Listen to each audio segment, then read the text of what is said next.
Жили на одной улице с самого детства. Лучше всех общались, знали хорошо друг друга. Всегда рядом, старались быть всегда вместе. Он был ей другом лучшим, она лучшей подругой. Поддерживал ее, когда ей было трудно.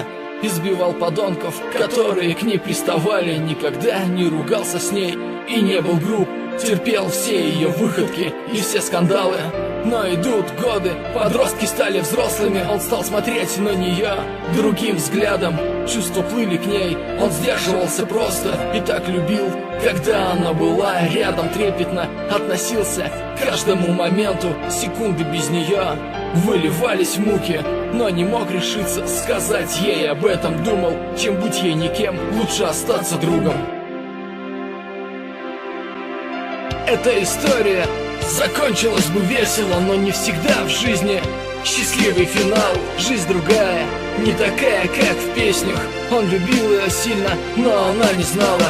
Он стеснялся признаться, боялся испортить отношения, ведь сильно дорожил ими.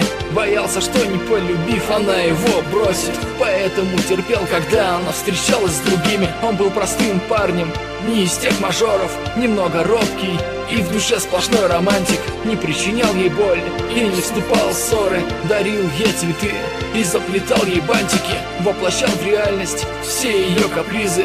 Делал все, чтобы увидеть ее улыбку. Невероятные поступки и сюрпризы. И каждый праздник дарил ей открытки.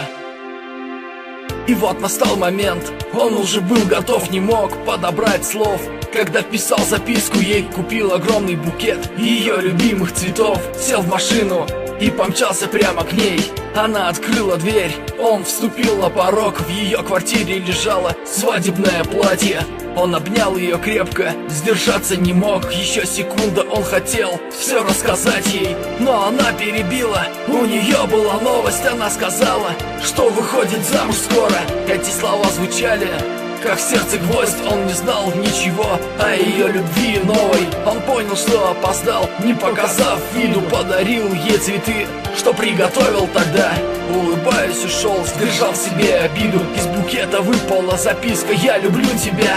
Она прочитала, поняла, какой была дурой, и побежала за ним, но было уже поздно. На перекрестке возле ее дома мчалась фура. Был слышен громкий звук и свист колес. Очевидцы рассказали, он летел на красный.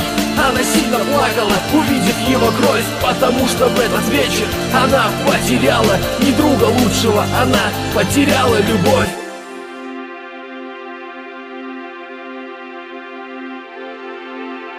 Прошло 15 лет, очень долгий срок, но она каждый день приходит на его могилу. За это время друзья забыли его, но она не может. Она не забыла и каждый раз приносит букет цветов точно такой же, как дарил он ей тогда. Читая на его надгробье вопрос: «Ты моя?» отвечает: «Да, навечно твоя».